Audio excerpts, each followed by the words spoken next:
हाय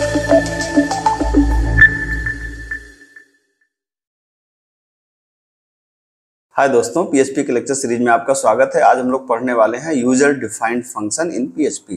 तो जाहिर सी बात है कि हर लैंग्वेज की तरह पीएचपी में भी दो तरह के फंक्शंस होते हैं, एक लाइब्रेरी फंक्शन और एक user defined function. Library function का मतलब कि ऐसा फंक्शन जो पहले से ही बना बनाया होता है और हम सिर्फ उन्हें यूज करते हैं।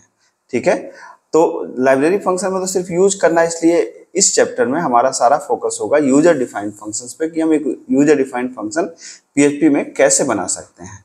तो आप देख सकते हैं कि यूजर डिफाइंड फंक्शन बनाने का जो सिंटैक्स होता है वो यहाँ पर होता है फंक्शन, देन फंक्शन का नाम, आर्गुमेंट ऑप्शनल है, मतलब अगर आप देना चाहें तो दीजिए, नहीं देना चाहें तो मत दीजिए, जरूरत है तो दीजिए, नहीं जरूरत है तो मत दीजिए। बॉडी ऑफ द फंक्शन मतलब फंक्शन क्या काम करेगा, और अगर रिटर्न करने की जरूरत है रिटर्न करवाइए, अदरवाइज रिटर्न करने की जरूरत नहीं है तो रिटर्न मत करवाइए।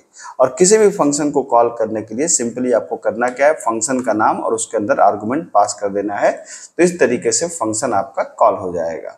ठीक है, तो आइए एक करके देखते हैं। मान लीजिए कि हमने कहा कि एक ऐसा फंक्शन बनाना है जो ना आर्गुमेंट लेगा ना वैल्यू को रिटर्न करेगा। तो मैंने कहा यार कि एक ऐसा फंक्शन बनाना है, तो आइए हमने कहा कि एक इन्फो नाम का फंक्शन बनाइए जो एक आर्गुमेंट नहीं लेगा और वैल्यू को रिटर्न भी नहीं करेगा, सिर्फ एक इन्फॉर्मेशन को प्रिंट करेगा। तो हमने कहा कि फंक्शन बना दीजिए, फंक्शन का नाम क्या है, इन्फो है, जो सिंपली क्या करेगा, कुछ इन्फॉर्मेशन को प्रिंट करेगा।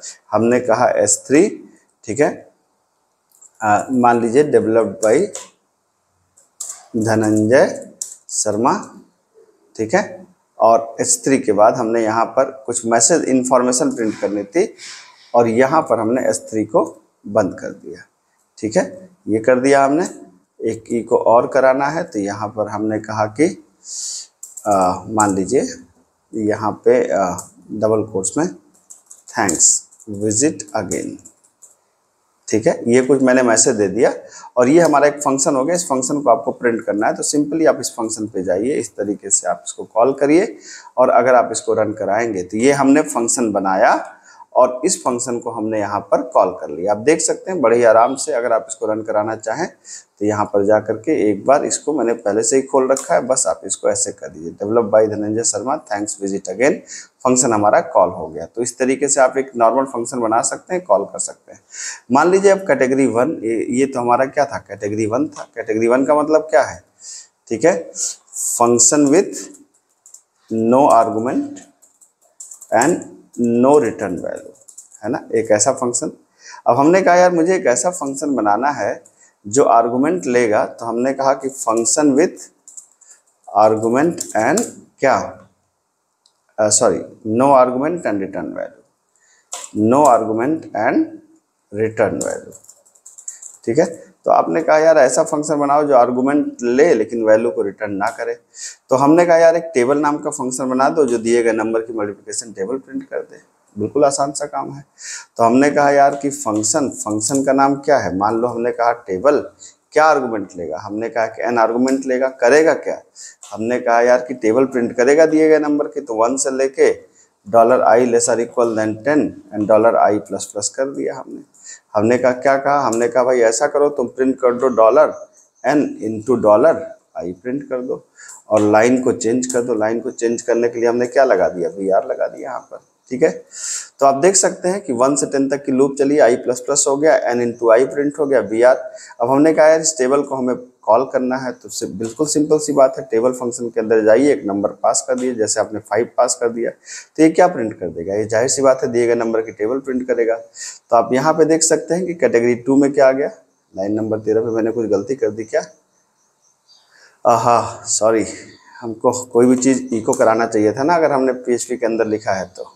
ठीक है, हम लोग सीधा ऐसे नहीं लिख सकते। ठीक, तो आप देख सकते हैं इसको, एक बार आप यहाँ पर आइए और ऐसे मारिए, तो function with argument but no return value. आप देख सकते हैं आउटपुट तो हमारा आया है, हमने कुछ लिखने में गड़बड़ी कर दिया है लग रहा है। तो BR को हमने प्रॉपर नहीं बंद किया था, तो BR को ऐसे खोल के ऐसे बंद कर दीजिए। अब आप देखेंगे कि आपका यहाँ पर प्रॉपर आउटपुट आ गया। ठीक है। तो आप ये देख सकते हैं कि पहला फंक्शन जो था ये यहाँ पे 5, 10 से लेके 50 तक की टेबल आपके प्रिंट हो गई। तो ऐसा फंक्शन बना जो ना आर्गुमेंट लेगा ना वैल्यू को रिटर्न करेगा। ये ऐसा फंक्शन बना जो आर्गुमेंट लेगा लेकिन वैल्यू को रिटर्न नहीं करेगा। अब बात बचती है तीसरी कैटेगरी की। तो तीसरी कैटेगरी में हमने क्या कहा, हमने कहा यार मुझे एक ऐसा फंक्शन बनाना है, function with argument and return value. ठीक है। तो अब आपने कहा यार कि ऐसा फंक्शन बनाते हैं।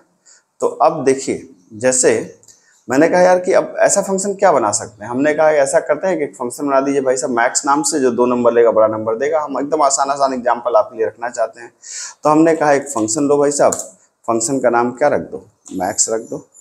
ठीक है। मैक्स के अंदर क्या करेंगे, 2 आर्गूमेंट देंगे। हमने कहा कि एक आर्गूमेंट ए दे दो और एक आर्गूमेंट बी दे दो। हमने कहा कि जैसे हमने कहा कि अगर ए बड़ा है बी से तो रिटर्न कर दो किसको, ए को, रिटर्न कर दो डॉलर ऑफ ए को, नहीं तो रिटर्न कर दो किसको, डॉलर ऑफ बी को। आप देख सकते हैं यहाँ पे। अब अगर आप इसको कॉल करना है तो हम कह सकते हैं कि